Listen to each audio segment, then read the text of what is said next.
Live better and longer with the Fitzness Show, hosted by fitness expert, author, and TV personality Fitz Kohler. She'll tell you why diets are dumb, supplements are snake oil, and the truth about how you can earn a lean, hard, pain-free, and athletic body. Now for our favorite bossy blonde, Fitz Kohler. Well, hi team. I'm Fitz Kohler, your super bossy fitness pro from fitzness.com. And welcome to the Fitzness Show. This one's a big episode, a full size, a whopper, have you. And we're going to cover a lot of topics. I have some Q&As. I have some rants up front. And then I have a couple of funny stories I'm going to share with you at the end. So hang with me. If you haven't already done so yet, don't forget to click subscribe wherever you listen. And if you subscribe, then Spotify or Apple Music or wherever the heck you listen will send you a message and say, oh my gosh, Fitz has posted a new podcast and you should listen. And then bing, it'll be right there for you. So obviously you want to have that. Also, again, don't forget to stalk my Instagram and Facebook and fitzness.com because the book reveal is coming very soon. And so exciting. I'm so excited. The graphic designer has done, I think, a bang up job. And I'm really pumped to share the cover with you. And as soon as I have a cover, I'm going to put it on pre-sale. So stalk away, just like I'm stalking you. You don't even know it, but I'm there creeping, lurking, following you around. It's just how I do. Okay. So up front, I want to talk a little bit about American fitness. That's right. I'm wearing my American flag hat today. Many of you know. I mean, if you don't, you haven't been paying attention. America is my favorite thing. I love our country. I love it so much now. I've got so many listeners from all around the world. So hi to my friends in Hong Kong and a lot from Germany lately and Brazil and France. So hi-ho to you. But yeah, I love being an American. I love my fellow Americans. I love my freedom. I love all the things. And I wear that on my sleeve. So, and also I love fitness. And here's the thing. Fitness is not political. Fitness is never political. And if you've been listening for a while, you've heard me say this for a while, but I want all the Republicans to exercise. I want all the Democrats to exercise. I want all the independents, and I want all the extremists to exercise. It's good for everybody when everybody pitches in and takes care of their health. When we take care of our health, we're all in better spirits. We're functioning on a higher level. We're less likely to do drugs. We're less likely to drink alcohol. We're likely sleeping better, which means we're likely nicer. We're more productive at work. We're not leeching off our fellow taxpayers because our health is run amok and we can't afford it. And now we need government assistance, right? So fitness is not political. Fitness is essential for everybody. And when I tell you I want 100% of the people on earth to exercise, I mean it. That includes serial killers. I just want everybody to exercise. So this morning, I was watching the news and they were focusing on the Bobby and Pete challenge, which if you haven't been paying attention, it's our HHS secretary, Bobby Kennedy Jr., Robert Kennedy Jr., and then Pete Hegseth, the Secretary of Defense. And Bobby's a fit guy. He's in his 70s, man. He's muscle bound and he really walks the walk. And of course, Pete Hegseth is a military man. He's a decorated war veteran and both very focused on fitness, and rightfully so. Our troops, man, for years, the U.S. military has been struggling to keep enough troops on the roster because so many people were failing their admission tests. They wanted to join the Army. They wanted to join the Marine Corps, the Navy. And the Navy would say, like, no, sorry, dude, you're not fit enough. Sorry, girl, you can't do it. You're not fit enough, which is tragic, right? That people want to serve our country and they're denied because they can't run a mile or do some push-ups or whatever. It's not good. It's not good for anybody. And then, of course, with Health and Human Services, Bobby Kennedy is taking on all aspects of health. And I'm thrilled that he's focused on fitness. In fact, this is what you should know is I've been desperately reaching out, trying to connect with someone from the Trump administration, because I would love to be the nation's fitness expert. I would love to contribute to my fellow Americans getting healthy and fit in a big way. And again, all Americans, not just one party or the other. And so Pete and Bobby, last week, I think they came out with this Pete and Bobby Fitness Challenge, which is, can you do 50 pull-ups and 100 push-ups in 10 minutes?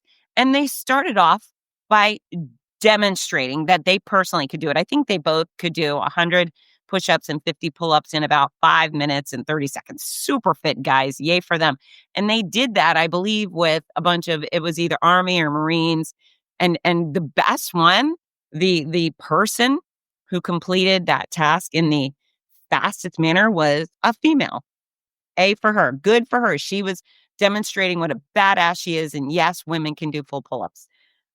But it's a goal, right? It's encouraging. It doesn't mean if everybody doesn't do pull-ups, then you suck, you're the worst. It's like, hey, how about you join us and try to accomplish this? And I love setting goals. I love helping encourage people to reach higher, right? Because if you're only doing what you can do, then you're settling and you will start sliding backwards. If you are not pushing the envelope, you will eventually get worse. If you have stagnated with your exercise and then you're aging, going backwards, you're sliding. And so they set this bar. And I love it. I love it. And the media, of course, the freaking media is now coming out with, well, that's unhealthy to tell people to do pull-ups. What if they can't do pull-ups?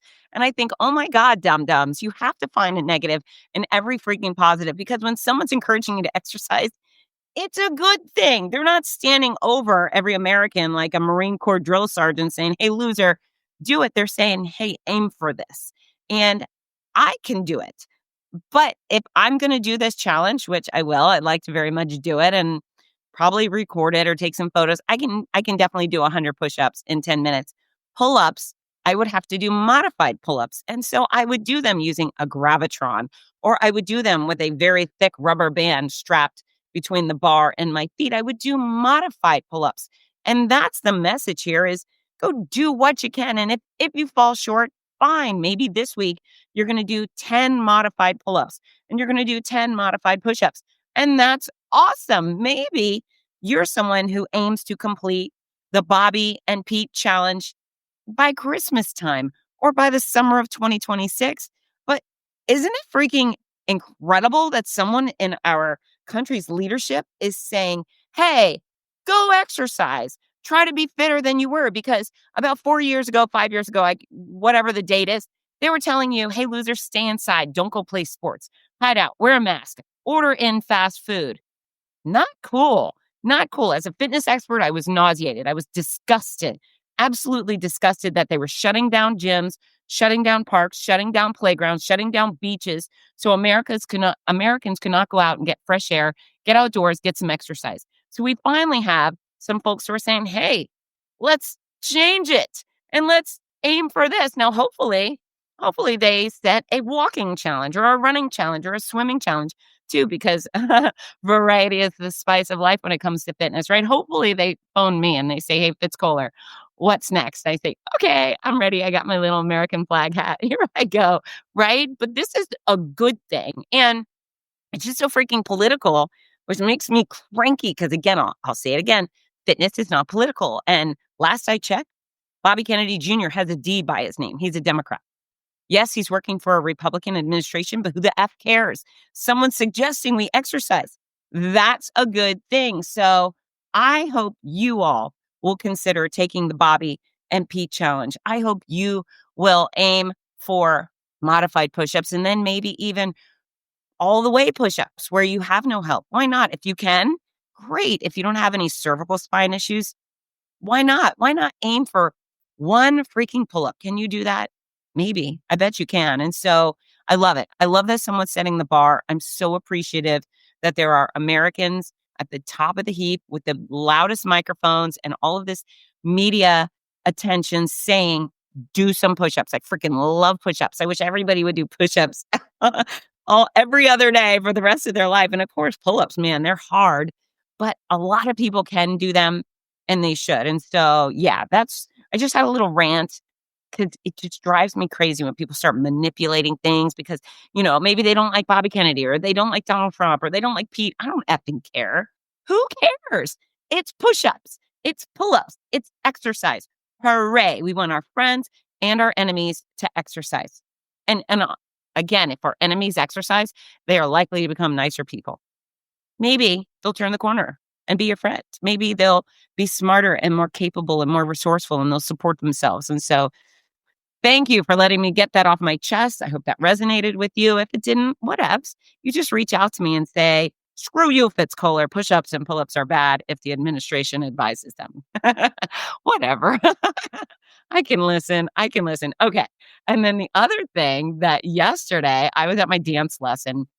My poor dog Piper, my 16-year-old, she's having a little bit of health issues. I don't think she'll mind telling you. She has pancreatitis, and so she wasn't eating, and she's got this sunken head thing. It's very sad and scary, but I think she's going to be okay. Anyways, I drop her off at the vet because they could only do a drop off, which I don't like because I'm her mommy and I like to be with her. I dropped her off, and then I went to my dance lesson. And I told my instructor, I said, hey, I'm waiting for the vet to call. We're going to have to interrupt this. But before the vet called, my daughter called, and I tend to answer whenever Ginger or Parker call. And so I say, hello. And she goes, I said, what? And she goes, like a dolphin. And that's not what she said, but that's what it sounded like to me, that she had turned into an actual dolphin and she was just squeaking at me. And I was supposed to interpret that because I'm her mom. And I said, slow down, let me hear it again. And what came out finally was Taylor and Travis are engaged, which I think is adorable. And here we go again with lighten the hell up world. Two very seemingly nice people, very successful people, kind of beautiful people. Isn't it nice that we have something wholesome and happy to cheer for? I mean, even if you don't like her music, even if you're a Dallas Cowboy fan and you don't like the Chiefs, like, get a grip. They seem to be two really nice, pleasant people, and they're getting married, and I just think it's adorable. So I've seen so much love and so much enthusiasm from basically everybody on the internet, right? And then I've seen some cranky people. And for your health, if you're one of the cranky people, I hope you can get past it. I hope you can know that somebody who plays on a different team than you support might have a happy life with a happy family one day, and maybe a singer whose songs you don't enjoy, or maybe the fact that she made a political choice you didn't enjoy. Who cares? Like, I think it's very sweet. In fact, I wasn't alive during the Kennedy administration, but everybody refers to it as Camelot, right? He and his beautiful wife, Jackie O, and their beautiful kids. And I don't think we've had that. I don't think America's had anything like that. And, I'm not putting a football player and a singer up on any sort of real pedestal, but they're also adorable and enjoyable. And as an onlooker, I think they're going to give us some happy stuff to look at. They're going to probably have a beautiful wedding. And anyone who loves weddings, we're going to want to peek in and see what kind of flowers and what kind of dress and, what kind of crazy things Travis's brother Jason does at the reception. And I don't know, maybe some little Swifty, Kelsey babies. I don't know. I just think they're adorable, and I'm rooting for them, and I'm rooting for us. I hope everybody can calm the F down and enjoy that there are nice people having a happy time, and they don't seem to be spreading any hate to any of us. And I'm down with that, right? And I also like her music, and I'm not a huge Chiefs fan, but I also don't not like the Chiefs. I don't care. I mean, if they're not Gators, then go everybody, right? Yay football, yay sports. So that's on my list. So I'm going to tell you about my travel fails at the end of the show. Right now, I'm going to jump into your questions. Thank you for listening to my rants. Sometimes we just have to get through it. You just have to hear it. And I appreciate that you've tuned in and waited patiently. I have quite a few questions, and some of them are from repeat question askers. So thank you to my question askers. If you have a question for me, you can share it on my Instagram account or Facebook, or send me a message via fitzness.com. There's a contact Fitz button in the top right corner. Very easy to do. If you want to ask me a question, you can definitely do that. Okay. So Christy Bergeron Lyons, she's asked two questions. I'm going to go to her first question that she asked a couple of weeks and I didn't get to back then. She says, my daughter Claire wants to know if doing strength activities such as Pilates is as effective or can be used as a substitute for free weights or machines. I think Pilates is a fantastic form of strength training, especially if you're using the reformer. If you're using the machines, then they really do go through the full range of chest and back and biceps and triceps and lats and glutes and quads. If you're getting sophisticated with the reformer, you can definitely work all of your body parts and put them through the motions that make them stronger. Mat Pilates, I don't believe you can. I mean, sure, you can get pretty creative, but it's not the same. And in fact, nothing's the same. All right. Mat is different than reformer Pilates. Dumbbells are different than cables, are different than machines, are different than kettlebells. So I love that your daughter's doing Pilates. And again, if she's using a reformer and the class is vigorous or an advanced class, whatever, I'm sure she's probably working all of her muscles in an effective way. But in no world is that satisfactory. That's not enough. She's going to do so much better if she also lifts free weights or swings kettlebells or throws a medicine ball or does pull-ups or uses machines, right? So again, variety is the things that's going to make your daughter even better. I'm sure if she's doing Pilates regularly, she has some good muscle tone. She's probably getting stronger, but definitely encourage her to do more things. It's not satisfactory. It's not. I want you to do at least 3 different varieties of strength, 3 different types of cardio, 3 different types of stretching. Maybe you're stretching with just your body weight and then you bring some bands and then maybe use a machine or a bar, right? So there's always more you can do. And she's so young, I would encourage her to mix it up. So Claire, mix it up, girl. And you are going to have an easy road. If you start now, you're going to have a fit body forever. Combine that with quality nutrition and the exact formula. Unstoppable, Claire. Absolutely unstoppable. Okay. So, David Koontz. I love David. David is on possibly day 4,000,003 doing yoga. He does, I think it's 15 minutes of yoga. He records it every day. Sometimes he's doing it on the beach or in his living room or on a sidewalk somewhere, but it's fantastic. And I believe Dave is past the 70-year-old mark and he moves like a 15-year-old, like a really fit, flexible 15-year-old. And I know it's good for his mind. He had a rough year last year and he seems to be using exercise really wisely as a tool for his physical and mental health. So, Dave, no, I love you. And I'm so happy you asked this question. So he says, do we really need separate pairs of shoes for training, marathon or half marathon running, racing, trail running, walking, and any other similar activities? Asking for a friend. So that's a really good question. Now, wouldn't it be nice to have a different pair for every activity? If you've got the budget, why not? You got the budget in the room, why not? These are my major thoughts when it comes to having different shoes for different things. So first of all, the life of a running shoe is pretty specific and it depends on the shoe, but maybe a shoe is designed to give you 200 miles or 400 miles. It probably depends what your weight is too. I, at 117 pounds, can probably get more life out of a running shoe than someone who weighs 217 pounds, right? Because I'm not putting the same impact on the material, on the sole, on the structure of the shoe. I could have a size 8 at 117 and someone who's 217 could also wear a size 8, and the force being put down on that shoe with each step is going to be twice as much for the larger person as I am. So again, the shoes only have their particular lifespan. They can only go a certain amount of miles based on certain factors, which of course includes your weight and the way you run and the surface you run on. So running shoes are pretty expensive. Whether you're getting them on sale at $50 or you're buying them at retail for $215, I think running shoes are pretty expensive. Walking around the mall, going to the movie, shoes, they don't have to be expensive. You can go to Walmart and get yourself a pair of little, I don't know, slides, and that's just fine. And we will be right back.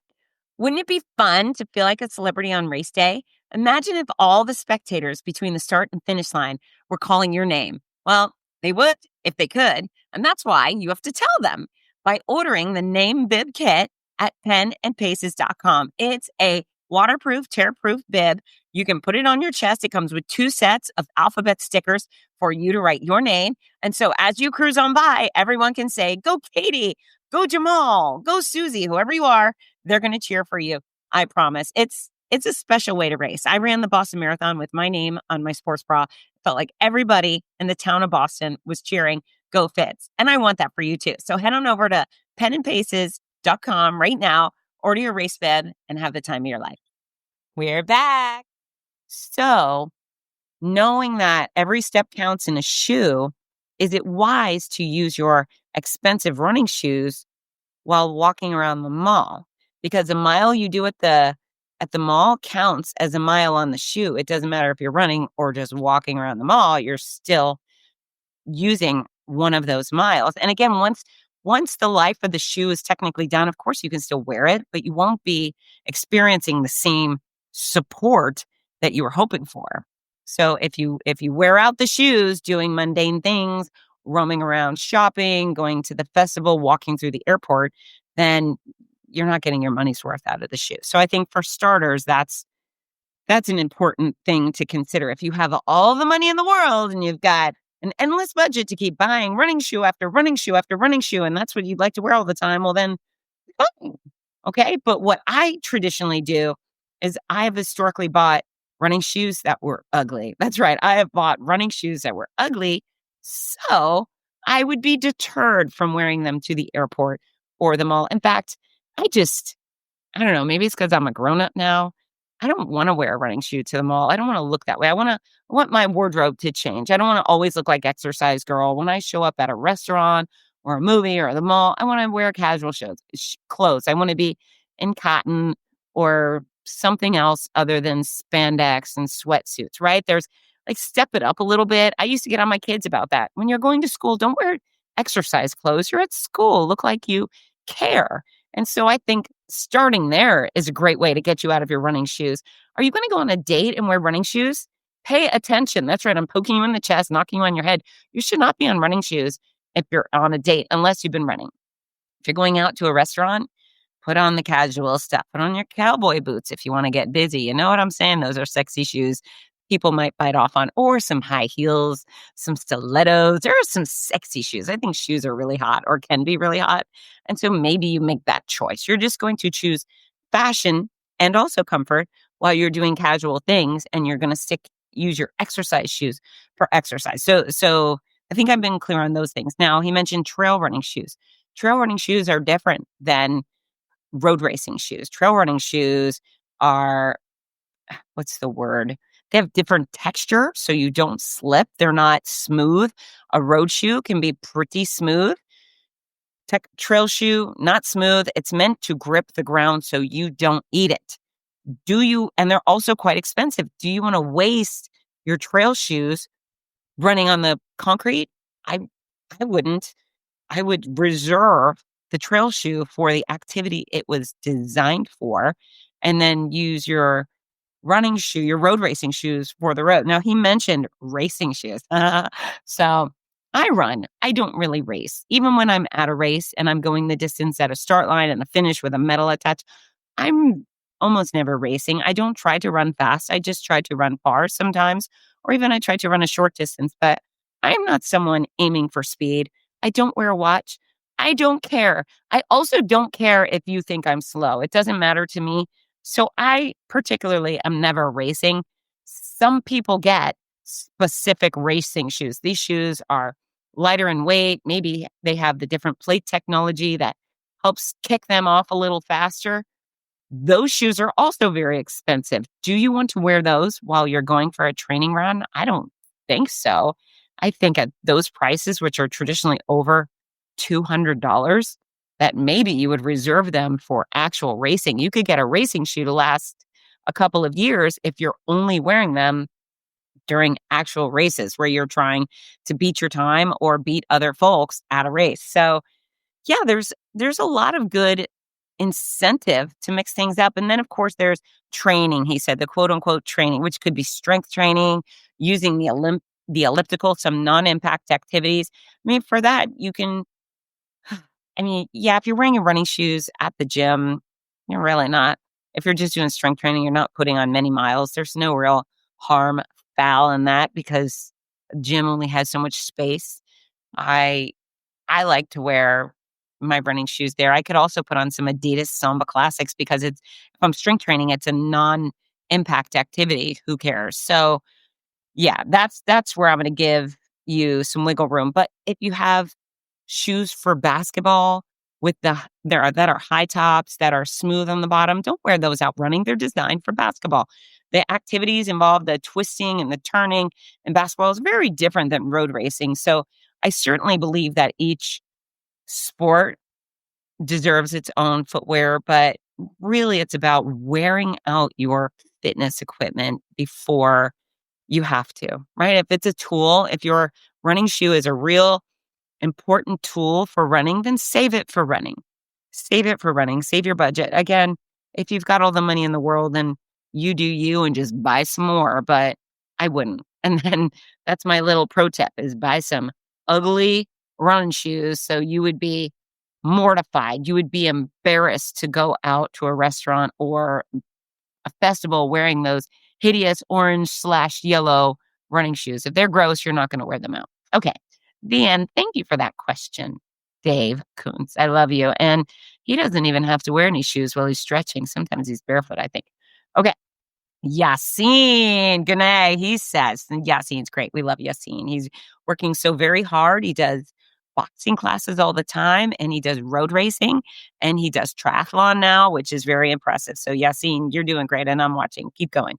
He says, what does Fitz Kohler like to listen to when working out? What gets you pumped and moving? He says that he has a playlist of punk rock, grunge, heavy rock, and old school hip hop, mainly Dr. Dre, Eminem, Snoop, Biggie, Jay-Z, T.I., and Little John. So those are all great choices. I love all of that stuff too. I mix it up. I'm just a music lover, Yassine. And so if you go to Spotify and search Fitzness, you'll find my playlist.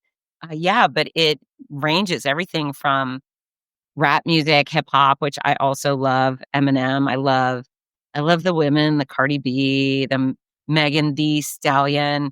I do have a lot of Taylor Swift. I have Sabrina Carpenter. I have Pitbull. I have Queen. Sometimes I get in these Queen fixes where I have to just listen to Queen all the time.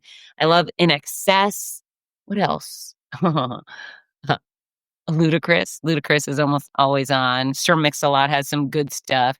Besides Baby Got Back, he's got Ride, which is really good. Yeah, I mix it up. And then if I'm not doing plyometrics, so I just left the gym today and I was doing a heavy strength training workout. I did heavy kettlebell swings and squats off the BOSUs, and I did squat jumps, and I did 100 push-ups, and I did all sorts of really hard things. I need pumped up music for that. But if I spend a day doing the machines, maybe I'm just not feeling so great, and I think, oh, I'm going to do something. I'll go through the machines. Well, that could be Sabrina Carpenter. That could be ABBA. That could be a podcast. If I'm using machines, I don't really need all of that hype music. But when I'm doing plyometrics and free weights, I definitely need something pretty aggressive. And then all the other times, it's mostly country music because yeehaw, I like it. Okie dokie. Chrissy Bergeron Lines. This is another great question. She says 3 hours of sweaty, hot yard work, mowing, weeding, raking. Can I substitute this for a workout, or is this only considered being active and not exercise? Yeah, so that's being very, very active, which I love, but exercise is designed to make you better. So there's the difference is active is moving your body. So when you were raking, were you getting more cardiovascularly fit? Were you huffing and puffing at a level where your heart and lungs were getting stronger, Chrissy? Probably not. I can't imagine anyone raking at a pace where they were panting, right? So that's not making your heart and lungs better. That's not exercise. Was it making you stronger? Were you becoming more capable of lifting, pressing, pulling than you were before you started raking? No. Was it improving your balance dramatically? Probably not. I'm guessing you were on 2 feet on the grass doing the thing. That's not really taxing your balance. And then was it making you more flexible? Is there a chance you were reaching so far that you were increasing your your back mobility? Probably not. And so that's the difference. Is active is moving about, which is awesome. You're burning calories. You are staying limber. You're keeping your body in motion, which I love. Exercise is designed to make you better. So if you're not huff, puffing, grunting, wincing, wobbling, really doesn't fit into that category. So do you have to go do a workout on the same day? Well, if you've done 3 hours of yard work, probably not. Just doing a real vigorous workout the next day, right? So, but that's the difference between exercise and activity. Moving about is great. Exercise should include some sort of usually fitness gear, right? Goggles, a mouthpiece, a shoe, a sports bra, and you are training to improve. That's the difference. So, excellent question again. I know people hate when I say that because they're hoping that all their housework counts. It doesn't. It doesn't. But it's wonderful. I want you to do all the activity you can do. It just doesn't count as exercise. Okie dokie. And then Yassine with and this is our last question. This is our last question, and then I'm going into ridiculousness. So hang around. Yassine says, this is a bit of an odd question. I was doing my triathlon training this morning and then went to the gym right after. I had on my wetsuit underneath my gym shorts, and I realized I didn't grab a t-shirt to change into and had to work out in my wetsuit after swimming and sweating. And the oddest thing you forgot. So his question is, what's the oddest thing you forgot but still worked out in? Ooh, well, oddest. I often forget my running shoes, my exercise shoes at home or in my Jeep. I often do. Sometimes I try to keep a pair in my Jeep at all times, so I'm always ready. Sometimes if I'm traveling and I use those shoes, maybe they're going to match my announcing outfit. I'll take them out. I'll forget to put them back in. So lately I have been caught at my fitness center wearing Crocs. Now, you may no longer have any respect for me because I wear Crocs, but they're so comfy. And I really like to be barefoot and I can wiggle my toes around in there and the little holes. They are shockingly comfortable and also shockingly supportive. The arch support is spectacular. And yeah, they're ugly as sin. They're embarrassing. Look, I was just telling you that I don't want to go to the airport or a restaurant in running shoes. Yet you will find me roaming around Gainesville. Often it's dog walking or hitting the post office in Crocs, which I should be ashamed of, but whatevs. So yeah, I have quite a few times lately forgotten my running shoes and then have done my strength training in Crocs. Now, if I have Crocs, I don't do plyometrics. So I won't do jump squats or burpees or whatever I like to do. That's explosive. But yeah, I'll do the other stuff in my Crocs. And I know people are looking thinking, what a weirdo. And I don't care. I don't care. Isn't it nice to be someone who just doesn't care what other people think? Because, maybe someone's figuring it out, doing the math that, oopsie, she must have forgotten her shoes. And then maybe someone just thinks she's a dumbass. And again, their opinions mean nothing to me. Now, what I can tell you is my greatest fear with wardrobe malfunctions. So when I was in college, I taught group fitness classes at the University of Florida's Student Fitness Center. And my constant nightmare, and I'm a nightmare person, even though I'm so happy in my real life, the only dreams I can remember are nightmares. I don't ever have happy dreams, which is super weird. I think that's life's way of evening things out. She can't be happy all the time. We're going to keep her happy in the day and then make her nights kind of freaky. And so I don't have a nightmare every night, but if I dream, it's usually a bad dream or a stress dream. And so I used to dream all the time that I would show up to my fitness class and my routine there was to get there 20, 30 minutes early so I could prepare my microphone, my music, I could greet my students. So my bad dream was that I would show up and then I didn't have a sports bra. And I'm not a flat lady. You might have noticed this. You might have noticed this. I've got a chest. It's real. It's spectacular. And it requires a sports bra, especially for the type of fitness classes I would be teaching. So I would have these real stressful nights thinking about not having the sports bra. And then in some regard, I would drive back to my apartment or my dorm, wherever I was, and I would get my sports bra and I come back and then I wouldn't have shoes.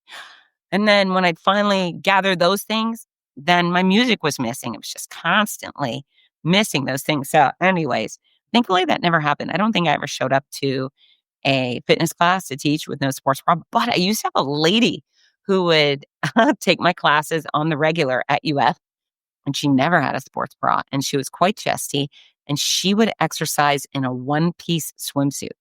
I kid you not. That was her thing. I mean, good for her, body confidence, feeling herself. But yeah, she'd be in the front of the room and we'd be doing high impact stuff and she'd be bouncing all over the place. And it was quite distracting. And in my mind, I really wanted to share a sports bra with her. I never got there where I was like, hey, can I loan you a sports bra? But I don't know. The sports bras are handy dandy. I do like that men have what do they call, like Mander pants? Maybe the Trundies. Guys have some sort of sports underwear for their parts so they don't bounce around, which makes me very happy. I think it's very fun and funny. I don't know what it would like to be a guy. Women are always bitching about, I'm a woman, blah, blah, blah. And I think that would be kind of weird. That would be kind of weird to live with a penis. That's right. Say it. How do you manage that while you're running or you're kickboxing or I don't know. I don't know. I don't need to know. If I never know, it's just fine. But guys, know that I have questions and don't call me with answers. I don't really want your explanation, but know that I'm curious and I feel for you. I definitely think men have some sort of tricky parts of their life. Okay. I've spent the past 2 weekends announcing my girl. I was in Oklahoma City about a week and a half ago, which was fantastic. This is what I think about this entire state of Oklahoma, is Oklahoma cares about Oklahoma. I've worked quite a few times in Tulsa. This was my first time in OKC. I can tell you that Oklahoma really tries to keep its state beautiful. Now, I can't vouch for every city there. I forget what city someone told me that there was one town that was pretty sketchy, and I guess every state has that. I really like Oklahoma. It's got a great vibe, and the cities are clean and they feel safe. And I've been able to walk around in the evenings, sometimes alone, sometimes with friends, and not worry. And the people have been lovely. And so, high five to Oklahoma. I had a little bit of fun while I was there. I went out dancing. I went to this reggaeton dancing. I thought it was going to be salsa. And, I like to do that. And it was very interesting. It was at a country bar called the Oklahoma Ranch, a huge country bar, which would have been great for me if it was country night. But they had this reggaeton, which is a reggae DJ, show up and he played really great music. And the place was packed with, I would say, 97% Latinos and Latinas, which is awesome, right? I was thinking, woo, we're going to dance. We're going to have a lot of fun, salsa and cha-cha and whatever. And almost none of them were dancing. The music was great. And I think culturally, these are people that have been raised dancing. Their parents dance and they dance. They are good dancers. And almost nobody danced. And I thought, how disappointing. So I did some dancing there, but I was confused. I can tell you that. I was confused. And then the next night, went out with a friend to a dueling piano bar, which was, I think, called Murphy's. Michael McMurphy's, I don't know, something like that. Anyways, it was fantastic. It was Bricktown in OKC, and there was also karaoke. And I sang, that's right, I sang Sold, the Grundy County Incident by John Michael Montgomery, which is one of my favorite songs. And it's a doozy. And you might have seen it on Instagram. Now, I dubbed my voice with some other voice. It's not even John Michael Montgomery's because that wasn't available on Instagram. But know this, I did sing live. And my voice was just beautiful. No, it wasn't. It was very basic. And I had a lot of fun. And all the folks in Oklahoma also knew the song, so they sang along with me. And halfway through the song, the DJ lady put a cowboy hat on my head, and that felt right. And it was a lot of fun. And what I'm going to encourage you to do is sing some freaking karaoke. That's right. It doesn't matter if you have a beautiful voice or not. You should just sing because it's a fun thing to do. And I would say probably 70% of the people who sang that night did not have a beautiful voice. And they all had a really fun time. And we enjoyed them having fun. So given the opportunity, be part of the fun. Because if the bad singers don't get involved, then it's not really fun. So I enjoy that immensely. Looking forward to my next opportunity to hurt people's ears with my big voice. And yeah, it was just great. It was a good time. It was a good time. And I'm all about a good time. I hope you're about a good time. And if you've not till now been about a good time, step it up. Step it up and step out of your box. And again, don't care what people think. Just think about living, right? If you get to the end of your life and you've never sang karaoke or you've never danced publicly, you're missing out. And we will be right back. Are you looking for the perfect gift for a loved one battling cancer? The Cancer Comeback series by Fitz Kohler offers hope, inspiration, and practical guidance. With Your Healthy Cancer Comeback, My Noisy Cancer Comeback, and The Healthy Cancer Comeback Journal. These books are a lifeline for all patients and survivors. Right now, you can order autographed copies at a special discount. Show your support and help a loved one go from sick to strong. Visit fitzness.com today. That's FITZNESS.com. Fitzness.com. We're back. So Oklahoma Oklahoma kind of started this topic. I'm going to tell you about travel fails because things have been going wildly weird for me. And I'm sure it probably goes wildly weird for people in a similar position who travel with great regularity. And I think this year I'm on the road 35 weekends. So there's a lot of opportunity for me to screw up. So I thought we'd talk about that. So in Oklahoma, or I drove from Tulsa to Oklahoma. My flights got diverted, whatever. I was supposed to fly into OKC. I ended up in Tulsa, and I reserved a basic SUV, a standard SUV. What they gave me, Hertz, I think, thank you very much, gave me a Mercedes SUV, a very fancy 3-row, la-ti-da, shishi SUV. And so I get in the car and I start driving.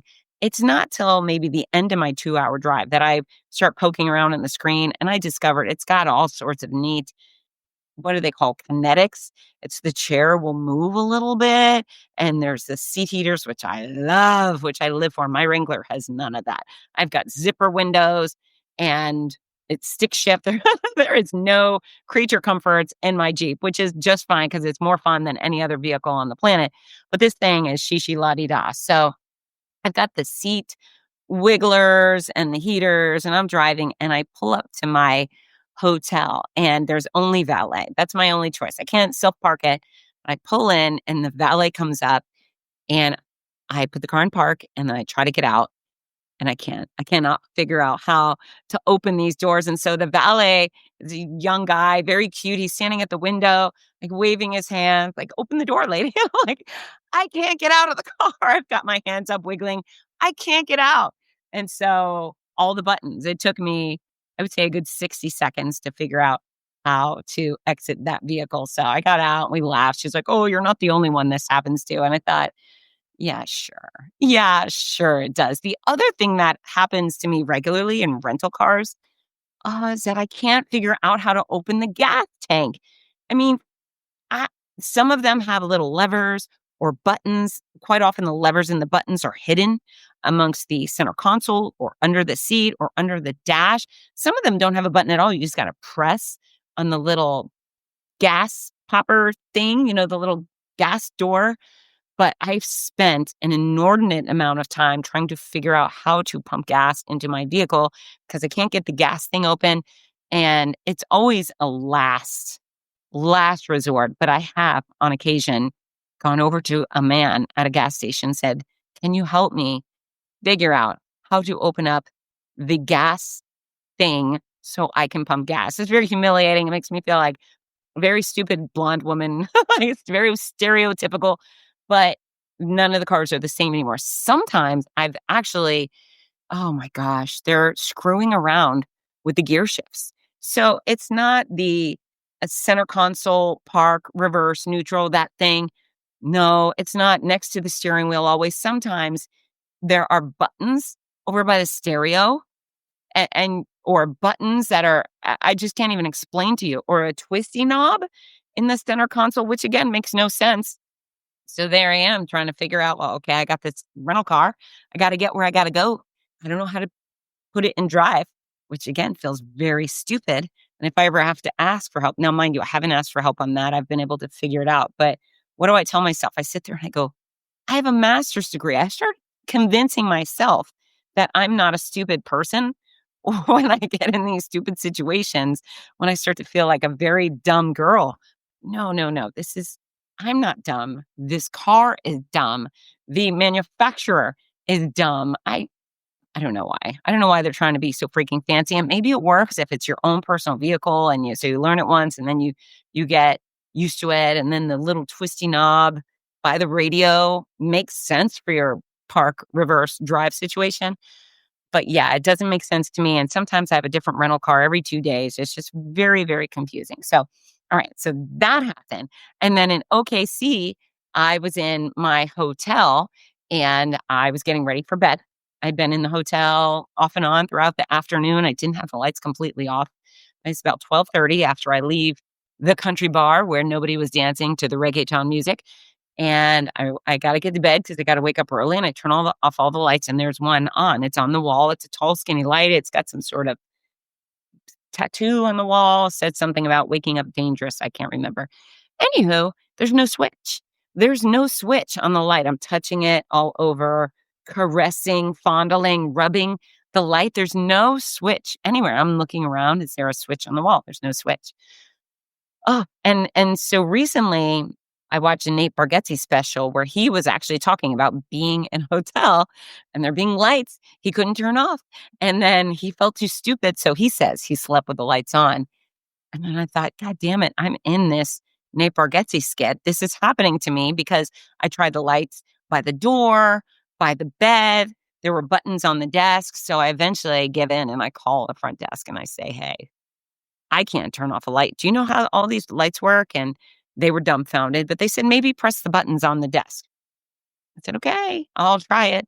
And so I went over there and I pressed the buttons. That did not work. Eventually, on the far side of the room, over by a window, which again made no sense, there was a light or a switch to light that was all the way across the room on the wall. And I was able to turn it off. But yeah, I mean, just travel crises where you're just thinking, I can't do that. So I have two other really rough, well, three now. Okay, three more hotel situations. So this weekend, I was in Denver and I check in Friday. I do Friday stuff, whatever, go to bed. And then Saturday morning, I have to get up to go announce Mud Girl. I gather my things. And as soon as I leave the room, I realize I've left the room key in the room. I've left it in the room. And I decide, okay, well, when I come back to the hotel, I'll just go to the front desk and they'll make me a new one. No big whoop. So I go out. They have this parking lot out on the side. It's kind of far. And anyways, I go out to the parking lot, get the car, I go do Mud Girl, I work, and then eventually I return to my hotel. I pull in and I pull back into the weird parking lot. And then I go back into the hotel and I go to the front desk lady and I said, hey, when I left this morning, I forgot my room key in my room. Can you make me another one? She goes, sure. And can I see your ID? Absolutely. I hand her my driver's license and she's looking and we're chit-chatting about this or that. And she goes, she's real confused. She goes, well, what room are you in? I said, well, I'm in room 708 or 728, something 7 with an 8. And she goes, well, we only have 6 floors. And I go, no, you have 7 floors. I'm definitely on the 7th floor. She looks at me and she goes, ma'am, we don't have the 7th floor. And then I look around and I'm in the wrong hotel. That's right. That's right. I was booked at the Marriott and there I was standing in the lobby of the Hilton like a very stupid person. And we had a big laugh. And again, I felt real dumb, but I get out and I go to the car and whatever. I had to go check in at the Marriott and I told her what happened. I said, I was wrong. I went to the Hilton and she also laughed at me. But that happened now a couple of years ago. I think I was in Monterey, some sort of hotel. I don't know what the brand was, doesn't matter. But it was one of those weeks where I had gone to multiple locations. So it wasn't home to Monterey. It was home to Dallas, to Los Angeles, to Monterey, or some sort of variation of that. And so I went up to my room. I did have my room key and I was trying to get in and it didn't work. And I probably had to pee or something. I was in a rush. So I look, there's a housekeeper and I said, ma'am, can you let me in my room? My key's not working and I have to pee. And so she came over and she opens the door. She unlocks the door for me and I open it. And I kid you not, there were 2 people having sex in the bed.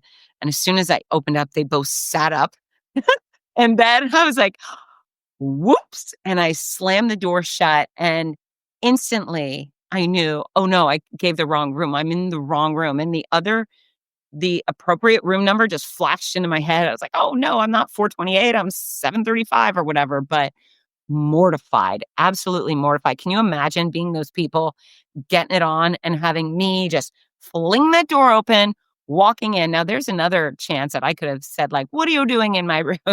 Get out of my room, you freaky people. But oh, God. And then the poor housekeeper, I was really worried she was going to get in trouble because she let me into this room. She probably shouldn't have. But yeah, so that vision sits with me. And I'm sure it probably haunts that couple. I hope they were married and they weren't maybe having an affair. And then there's some person bursts in that could have probably caused some quick heart problems. And then probably my worst hotel fail was maybe like 7, 8 years ago. I was in San Antonio, Texas, and I was announcing an obstacle course race. Now, the way obstacle course races go is they'll call it Mud Girl Denver. Like this was Mud Girl Denver, but really it wasn't Denver. It was Dacona, whatever town that is. It's 45 minutes outside of Denver. They just name these obstacle course races to the closest big city so people can identify the gist of where they are. So I was doing some sort of obstacle course race in San Antonio, but it wasn't. I was really out in the sticks. And I think the only hotel out in the sticks was a Holiday Inn Express. I think I ate dinner that night at a Dairy Queen. I mean, that's how far out we were. So I arrived on Friday. I worked all day Saturday, had that DQ dinner, went back to my hotel. And I had been chatting with the front desk lady before I went up to my bed. Now, mind you, if you've heard this story, because I believe I've told it once before on the Fitzness Show, then sorry, not sorry. But if you haven't, this is a good one. So I go to bed, and right before I go to sleep, I get online. I had some time. I wasn't flying out of San Antonio airport until maybe 4 o'clock. So I had some wiggle room, and I booked a Segway tour. Segway, I've never been on a Segway before. We're going to get on and cruise around San Antonio. And that sounded like a fun time. So I booked the Segway tour, and then I go to sleep.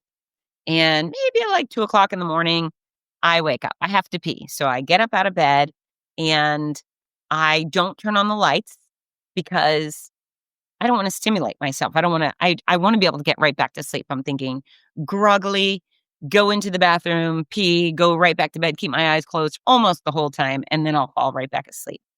So I go into the bathroom and I use the restroom, and I get up and wash my hands, and then I go to leave the bathroom.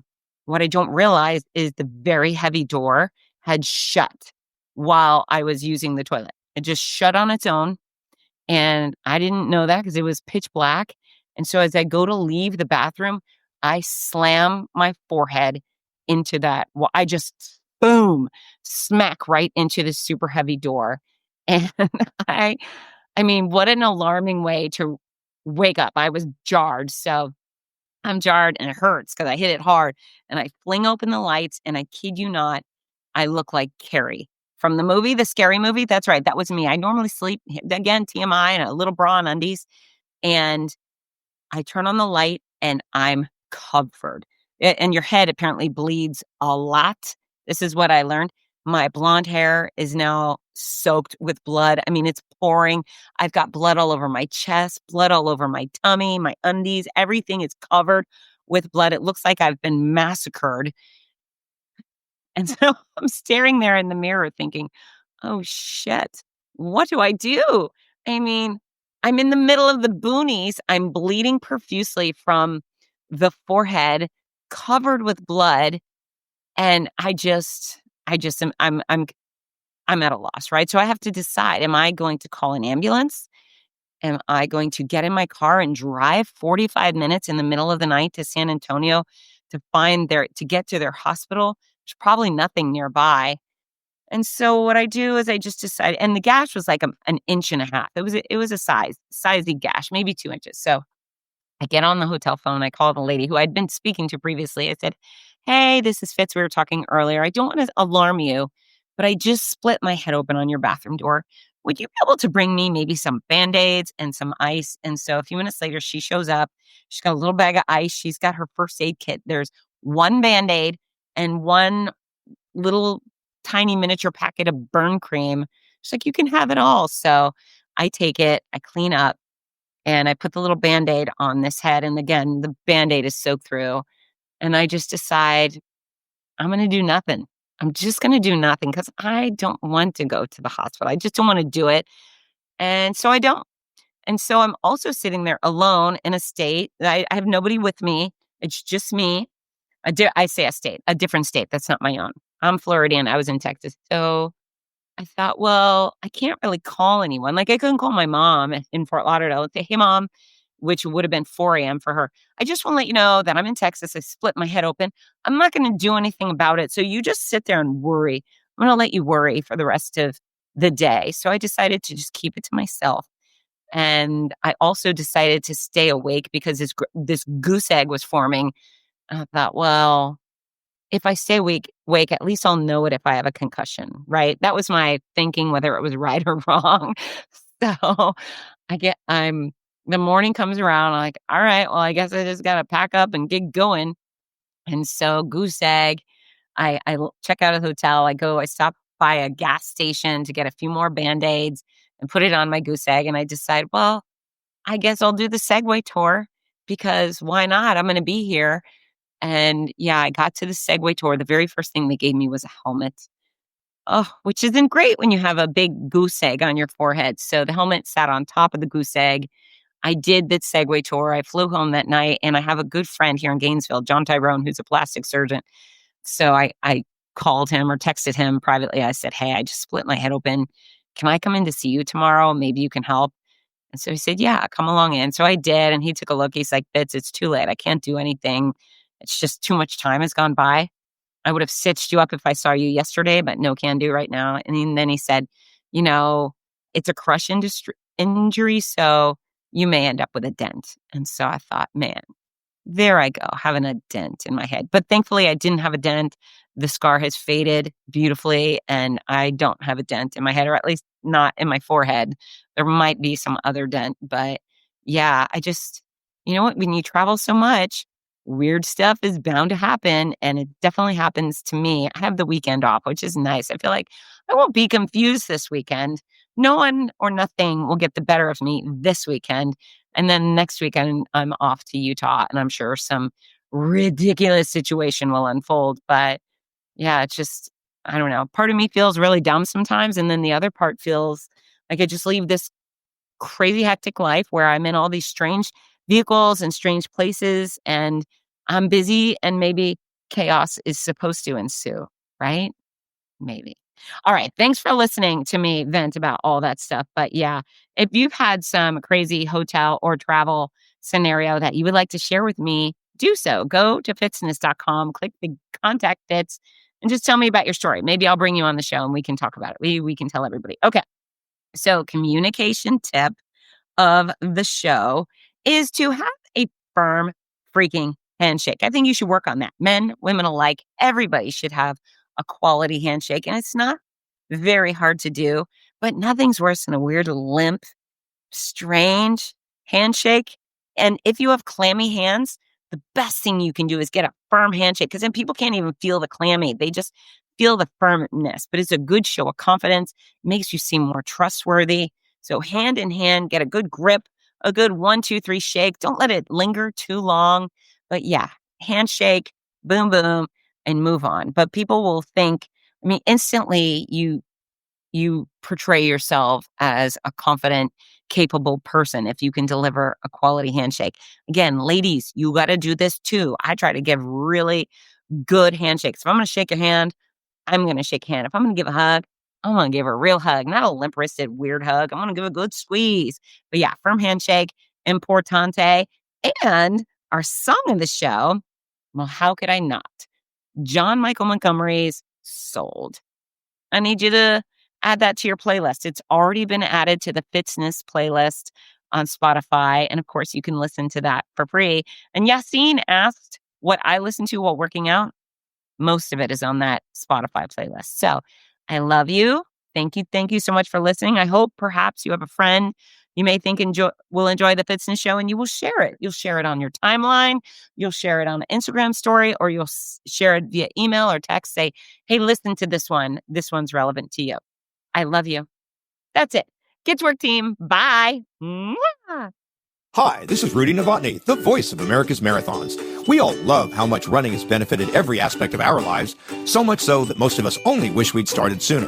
Wouldn't it be wonderful to gift the opportunity to children of today? Well, you can. The Morning Mile is a before-school walking and running program that gives children the chance to start each day in an active way while enjoying fun, music, and friends. That's every child, every day. It's also supported by a wonderful system of rewards, which keeps students highly motivated and frequently congratulated. Created by our favorite fitness expert, Fitz Kohler, Morning Milers across the country have run over 2 million miles and are having greater success with academics, behavior, and sports because of it. The Morning Mile is free to the child, free to the school, and is inexpensively funded by businesses or generous individuals. Help more kids get moving in the morning by visiting morningmile.com. Champion the program at your favorite school or find out more about sponsorship opportunities. That's morningmile.com. Long may you run.